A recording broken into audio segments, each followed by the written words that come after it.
Tak tohle je Barum Release.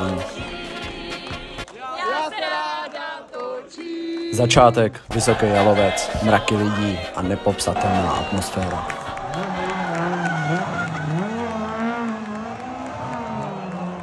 No a teď DJ Lucky Boy a to už je čistý peklo, tak se na to podívejte.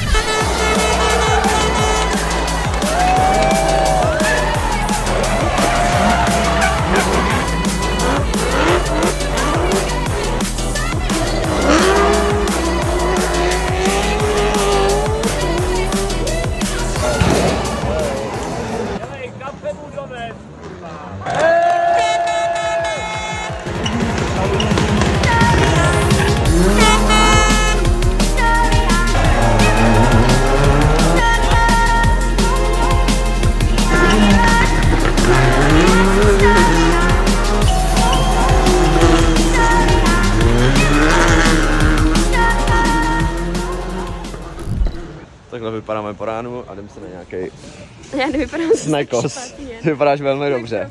Hodně reprezentativní. Gyros de gyros. 42% sleva, jo? Který vypípáme.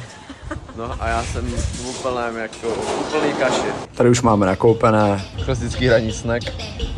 Petr je spokojený a vyrážíme na první ranní RZtu. Na RZtě jsme zůstali i na druhý průjezd, takže jsem vám tady sestříhal pouze to nejlepší a rovnou se přesuneme na třetí den. Třetí den, hledání nejlepšího spotu. Dorazili jsme na místo.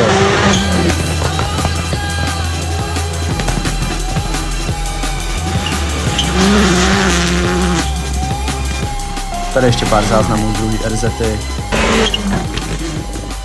Tímhle já ukončuju vlogísek, nezapomeňte mi dát follow a díky, kdo to dokoukal až sem. Čau.